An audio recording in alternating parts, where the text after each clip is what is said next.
How significant is that workout for you, right? Giving you that serotonin boost, giving you that extra energy to carry on your second half of your day.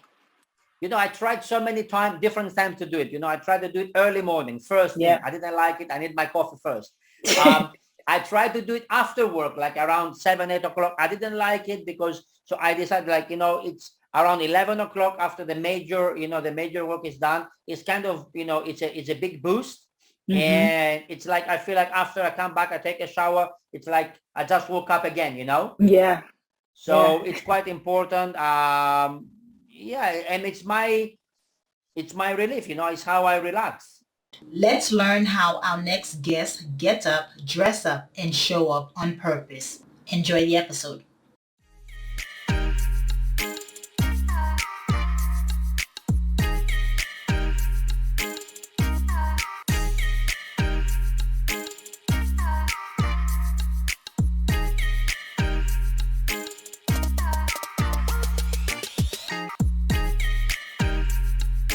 Hello, morning enthusiasts. Welcome to the Best Morning Routine Ever podcast. I am your host, Dr. Lunid, and today I have the privilege and honor of introducing a very special guest to the show today, Evan Zivanakis. He is an executive coach and a PhD candidate for organizational behavior. So soon to be a doctor, and I cannot wait to dive into this conversation because throughout his career, he has managed more than over 500 employees across 8 different countries. And so led companies to expand across Asia and successfully crafting the right company outline.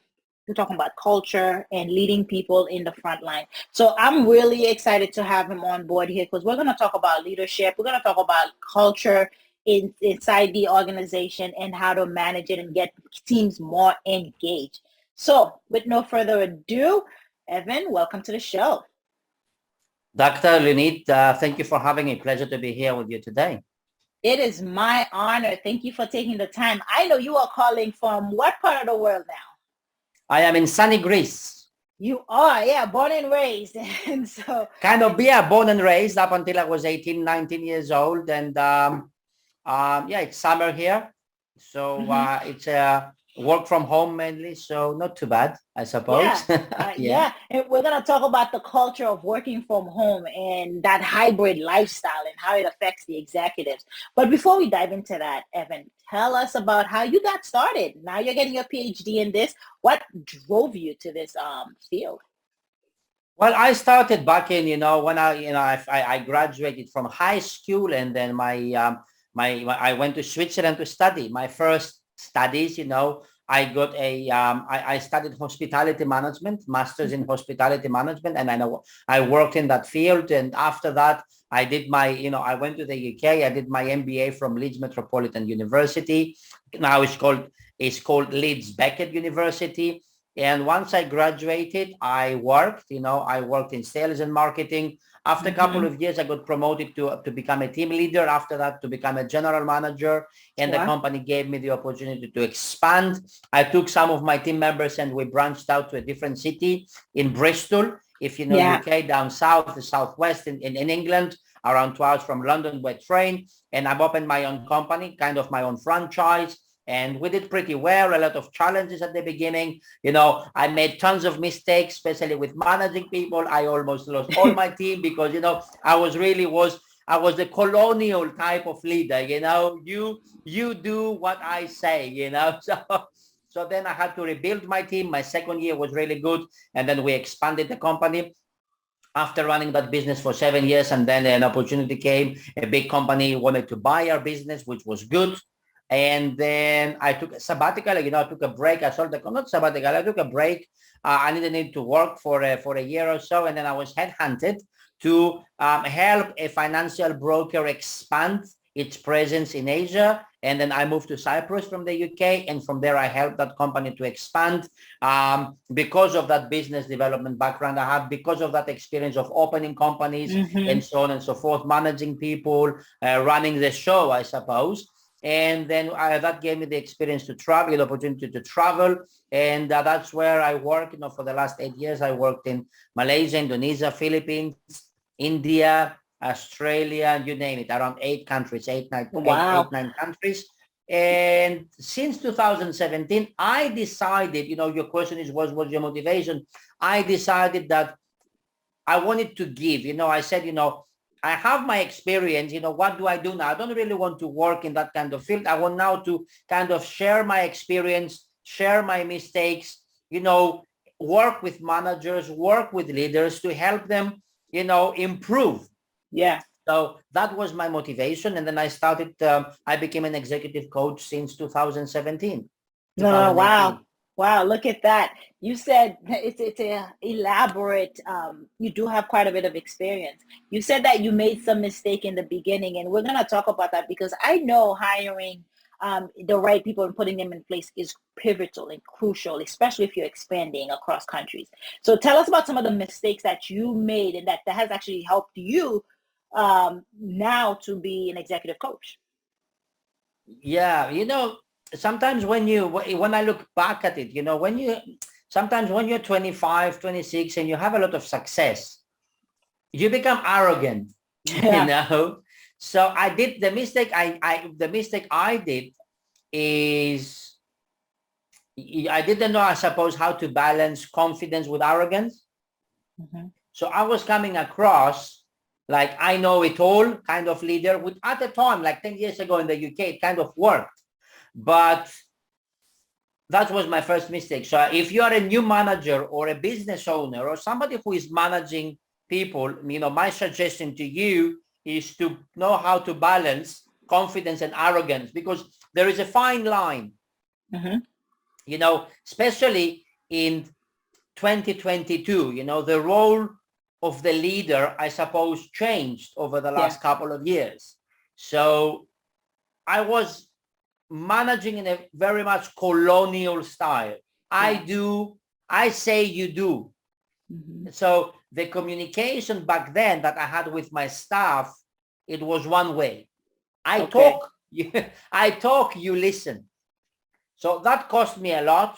And if you are, again, a new manager or a leader or a C-suite, or even, somebody who has a business and you are managing people, I suggest the communication nowadays, it should be two ways. Yeah, that's it. That's important because Steve Jobs says, I hire smart people so I don't tell them what to do, so they can tell me what to do. So they can tell him what to do, right? So it's crucial what you're saying, that we're seeing the importance of giving people the autonomy to be creative, right? And so tell us a little bit about that, and how can one build that fine line between cocky and confidence to actually show up and say, you know what, I'm good at this, or I'm not good at this, but I am humble enough to ask for help. Yeah, I think the first thing, as you said, it starts with self-awareness. Okay. Like, I am not shy to, it was my mistake. I understand it. It cost me time. I lost a lot of members of my team, but I guess sometimes you learn a lot from your failures and you learn from your successes. Of course, yeah. So I suppose an effective or a successful manager nowadays shall balance three things: results, relationships, and ego. Okay. And if you could allow me to elaborate a little bit. Please. If I'm a manager and I'm managing people and if I'm too results driven, mm-hmm. the numbers will be there, results will be up, sales will be up, but maybe some people will not want to work with me because it's all about results. They might think, I will drive them crazy. Mm-hmm. On the other side, relationships. If all you care is about relationship with your staff, people want to work for you, will want to work for you and with you, but you might struggle with results. Yeah. And ego. If you're too egoistical as a manager or as a business owner, and it's all about me, it's all about me, it's all about me, people will not stick with you long term. Mm-hmm. Because what is in it for them? Yeah. So a successful leader, an effective manager in our world nowadays in 2022 knows how to balance results, relationships, ego. Well put, Evan. I like that. And then as you were talking, something that came up with me is the ego piece of it can lead to narcissism. Absolutely. The dark side of narcissistic leadership, right? The That's right. unproductive side, That's right. where you become a dictator. Yeah. Yes. So tell us about your some of the clients that you work with, some of the shifts that you have seen. Yes, the clients I work with are managers, C-suites, and business owners, Mm-hmm. and they are good at the job. Don't get me wrong, but they want to become better. Of course. And so I work with good leaders, good managers, good CEOs that maybe they stumble into something. How do I engage my people in a hybrid work setting? How do I increase my sales? How do I increase my leadership influence? How do I communicate better? How do I develop my team so I don't have to micromanage? How Yeah. do I create a high performing culture and all that? So the shift I've seen is leadership starts from the top, Mm-hmm. and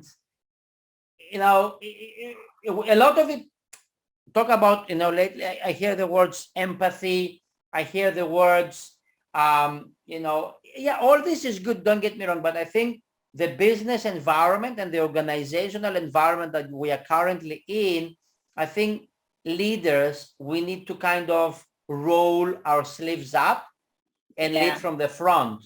Yeah. I agree. There is a lot of uncertainty out there. And yes, if you're running a business, it's easy for me to sit down here and say all that. But again, I'd like to share my tip from my practical experience.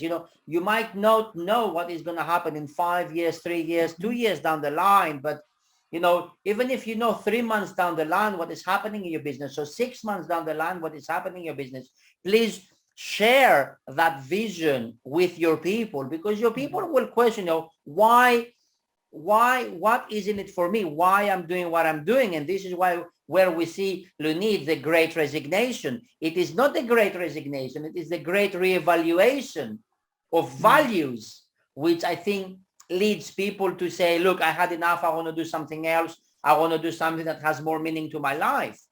So as a leader, how do you really engage your people and keep them with you during these challenging times? And I've seen, in my coaching, I've seen companies with a great product. If you go, they go to the marketplace, their product or their service, it's really competitive, but sometimes they struggle to scale because their culture is a little bit toxic.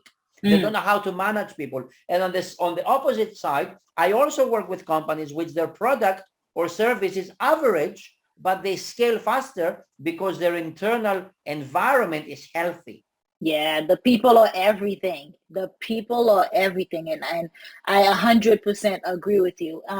That scaling aspect of it for managers, they have to lead from a different place during COVID. And I love that you said share the vision, right? Because that gives you buy-in. That gives the employees buy-in into the mission, gives them buy-in into the vision, and so they will work more collectively, I believe, if they know why they're there, because you said it well. If they know the purpose behind the actions. Yeah, yes, and if I can say that is, a manager's customer is not the customer. A manager's customer is the employee. So that's what I learned when I made the mistakes I told you in the past when I was managing in the UK. I was, as you said, you used a very British word. I was really cocky and, I'm made from London and, I just graduated and, but it's fine. That's all good. But really, the manager, we really need to engage people, keep them, informed, two-way communication. And leadership, it has different things and it's very much situational nowadays. It's many definitions of leadership, many books, and it means different things to different people. So sometimes leadership is coaching, sometimes it's training, sometimes it's performance reviewing, sometimes it's, challenging, sometimes It's almost like you have to switch the personalities, right? Because there's charismatic leadership.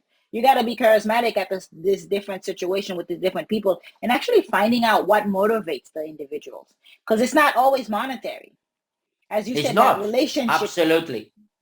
that relationship of it could be the bigger of the pie for them. Remember those 3 R's that you told us about, the 3 things they have to manage. There could be that relationship, and you have to be charismatic enough to know the difference, to be able to do it.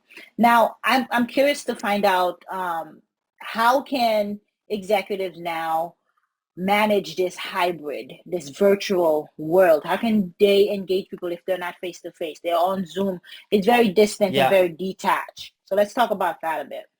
Yeah, it's, the biggest challenge that managers and executives have is actually themselves, because they don't want to admit, they don't want to admit that, because, if I come to you and say, you come tell me, look, I want to, not a lot of people admit that they want to be coached or trained, because that automatically makes them feel vulnerable. Right. So do you mean like I'm not a good manager? It's like, Lunit, if you wake up tomorrow morning and you have a toothache, you're going to go to your dentist, right? You're going to call your dentist. But if you wake up tomorrow morning and you have a business and your sales are down, your people are quitting, you're going to automatically blame on them, blame the environment, blame COVID, blame the lockdowns. You're not, not a lot of people actually will stand in front of the mirror and say, I need to be better. Right. It's human nature. So how, first of all, please understand that leadership is like a muscle. It's leaders actually and managers are made. They're not born. It's, it's subjective, right? Okay, look, if you are born into a house where your parents maybe hold a leadership role, maybe they are in the army, maybe if you see that in your upbringing, yes. But if you grow up in an environment where, like most people, your parents are running, I don't know, they are doing something, to put food on the table, they are working for somebody. I mean, so, I believe, if you really want, leadership is, leaders are made. If you really want to improve your management skills, you can. And I can't argue with you, because it's like nurture versus nurture, nature versus nurture, right? That's phenomenon. Or is your environment developing you? And as leaders, as entrepreneurs, we know what we listen to, what we're feeding our senses, our ears, our eyes, the words that we speak. It challenges us to be better. Yes, I agree. We have to constantly be improving and making progress. So that's how I can see you are creating a leader, right? You're being made as a leader, because then you seek coaching, then you improve. You improve yourself, you improve your business. Because I know Jim Rohn says you'll never, as you grow, your business will grow. Exactly. If you don't grow, your business will not grow, and it's like true 100%. And I think a smart leaders always have a learner's mentality. And it's like a bicycle, really. The minute you think you know it all, and the minute you stop pedaling, you really fall down. And and one of the key duties, I suppose, and responsibilities of the role of successful leaders is to constantly improve, empower, and nurture our employees to help them become better in doing their job.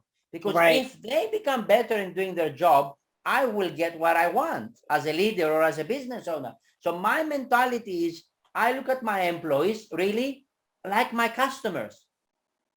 I like it. How do you help your clients or even your employees become better? Let's talk about habits and disciplines, right? Because habits and those are really imperative in building confidence, in building your skill sets and all that. So let's talk about how you help your clients show up. Show up is very important. Sometimes you just have to show up, right? Look, I think the biggest advantage of having, like, even myself, I have a coach.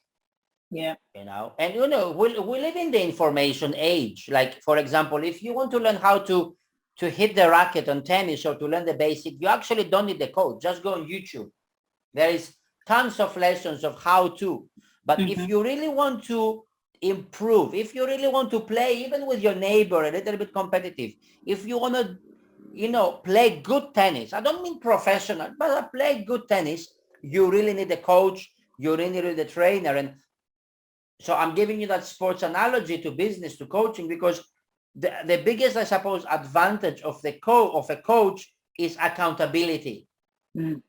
Is to keep you accountable. So this is how I help my clients. And coaching is a lot of questions, and using, I believe that it's better to use my client's strengths to improve their strengths rather than trying to improve a weakness. Right. Because I think if you take somebody and, one of the questions I ask my client is, for example, I don't know, if my client is telling me, look, I have a high turnover, I want to know how to recruit better. One of my questions I will ask them is, probably the first question I will ask them is, which of your talents do you think you can use to achieve what you want? Yeah. So and then outsource the rest. I'm trying kind of to look at the positive of the talent of my client. So what do you know, so we can leverage that? Right. That is brilliant. Yeah. And then don't focus on what's not in your genius zone, right? So you can outsource the rest and hire people to do the things that you're not so strong in, and then focus on the ones you are good at. So I'm curious, for yourself, having to show up for your clients and even your employees, how do you get up, dress up, and show up? Share with us about your morning routine. Yeah, my morning routine actually starts. Let's go back a little bit on the weekly routine. I check how I do every Sunday night, just before I go to bed. I will check my online. Like everything is online. Like for me, if like our meeting today, if it's not on my online calendar, something it doesn't exist, I will forget. So I try to be systematic. You know what I mean? Like, with my clients, if I am a guest on a podcast, or if I have to do something, it shall be on my calendar, even if it's online or offline. So every Sunday night I will check my calendar. And then I have, right now I'm in Europe. I have clients in Asia, I have clients in Europe, and I have clients in the US. So what I do, I block my days because to work on different time zones. So normally my Monday is my Asian clients, Tuesday is my European clients, Thursday is my American clients, Wednesday is kind of my admin day, and Friday kind of admin business development. So the first thing I do when I wake up in the morning, sometimes I wake up at 3, 4 a.m. because if I'm in Europe, 3, 4, 5 a.m. it's like 10, 11 a.m. in Asia, in Australia. It's time for me, people already had lunch. So the first thing I do when I wake up is to, I'm not really spiritual in my morning routine. I'm much more practical, I suppose. The first thing I do, I'll prepare coffee. So by the time that coffee is ready, I must have a warm glass of water with a little bit of fresh lemon squeeze. So once I have that, I get my coffee. I'm a coffee lover. I don't drink much, around 2-3 coffees by lunchtime. That's it. I don't drink coffee afterwards because it affects my sleep. And then I sit down, I follow my calendar, which I know from the night before, and then I get on with my thing. I don't really like last minute things. So everything kind of has to be organized and all that. And then around 11 o'clock local time, I will take a break between 11 to 12, and I will do my gym, my sports. I like to do that in the morning. I will come back. I will have a shower. I will have lunch, and then I will continue my day up until, 6, 7 o'clock. It depends on the time zone that I'm working on. Sometimes if I work with my Asian client, I may wake up 4, 5 a.m. in Europe, and by lunchtime, 12, 1 o'clock in Europe, I'm done. Yeah. How significant is that workout for you, right? Giving you that serotonin boost, giving you that extra energy to carry on your second half of your day. I tried so many times, different times to do it. I tried to do it early morning, first thing. I didn't like it. I need my coffee first. I tried to do it after work, like around 7, 8 o'clock. I didn't like it so I decided it's around 11 o'clock after the major work is done. It's kind of, it's a big boost. And it's like, I feel like after I come back, I take a shower. It's like I just woke up again, Yeah. So it's quite important. And it's my relief, it's how I relax. Yeah, I do dig it. I like it a lot because it's important to move the body to get that extra energy, because how else are you going to work 10, 12-hour days?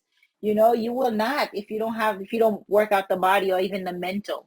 So tell us a little bit about your that habit. And actually it, it's really challenging for some people to even meditate. What are you consuming? Because you said you're always learning. Tell us about what you're reading, when you read, and how you kind of evolve your mind. Yeah, one of the things I do actually when I'm on the treadmill is I'm listening to podcasts Mm-hmm. like Harvard Business Review, Tony Robbins. It's all Yeah. about leadership, management, organizational behavior, and all that. So that's for around 20 minutes per day. Yeah. And then different books. I don't really read books about fiction and all that. It's just leadership books. Right now, I have a book probably from a coach, Marshall Goldsmith. You probably know Yeah. him. He's very famous. I think he's the most famous coach, right? Yeah. What got you here will not get you there. Mm-hmm. Yeah, I read that one. That's a good one. Yeah, that's a good one. He's the name on my school, Marshall Goldsmith. Really? Yeah. Mm-hmm. Yeah. So thanks for sharing. You got to keep feeding your senses, feed your mind, feed your body, and staying healthy to continue to show up for your clients and for your employees. And sometimes I think for some people, maybe you want to take a week off not to do nothing. It's not that I always like this. Sometimes, if I'm on holidays or, for example, next week I go for 2 days on the weekend, I will probably not even take my laptop with me. Just check out. Yeah, I think you need to kind of just listen to yourself, really, and self-aware. Some people say, the 5 a.m. club, the 4 a.m. club. Like a lot of people, I think they're getting jonesed. You know what I mean? Like it's a pretty, just look at your lifestyle. Look what you want to live. Like, for example, for me, if you have a baby, I don't think it's possible for anybody to wake up at 4, 5 o'clock. So, we see a lot of information It around. does change. It varies for the person. Like for myself, I am one of those that are up at 4 and 5 in the morning. But by 6 o'clock, 7 o'clock, I'm pretty much tired. But I have a baby on the way. I know it's going to change. Well, it changed for me. My son is 4 years old and it changed for me. And the reason why I wake up at now 4 is because to work with my, Asian clients. So I need to be in bed by 8, 9, which means I put him to bed. Of course. And then his mom, my wife, she does work at night. So it's all about time management. Kids teach you good time management. In that balance, right? That notion, the balance, work-life balance exists. You're dropping a ball. If you're focusing on your clients, like you better believe something else is being sacrificed. And then you pick that other piece up, and then you better believe, okay, you should be reviewing or doing outreach, but you're not because you gotta take care of your son. So that notion of work-life balance doesn't really exist. It's just a matter of, I just say time management and then prioritizing. Okay, what do I focus on now, and then what can I move on to another? Yes, on your own priorities. Yeah, it's your own priorities. Evan, this has been amazing. Thank you for sharing. I feel like I can talk to you forever as we share a similar background, but I want to give you an opportunity. Tell us, how can we connect with you? How can we find you? Yeah, I'm quite active on LinkedIn. You can find me, Evan Zivanakis, and I'm also on my website, executivecoachasia.com. Mm-hmm. If you are listening to this and you have, I offer all my potential clients a free consultation, a half an hour discovery call. They can just schedule it through my website and then they will get an automated email. They can tell me their challenge. I will listen. I will ask some questions to see exactly what is the issue. And if I can offer them a solution, I will tell them. Yeah. And I would love to work with them if there is a mutual fit. If there is not, we'll just stay friends, So if you like what you listen to today, I would like to invite you to a free discovery call, which the link is in my website, executivecoachasia.com. Perfect. And we must remember, leaders, executives must manage 3 things: results, relationship, and their ego. I love that. Thank you for sharing. And it's been a pleasure having you on the show, Evan. Thank you very much, Dr. Leonid. It was my pleasure as well. Awesome. Hope you enjoyed today's episode. Please comment and tell us what was your favorite part, your favorite habit that you are going to try out for yourself today. Comment below. If you haven't already, be sure to subscribe. Until next time, I will see you at the top of your best morning routine ever. Stay blessed.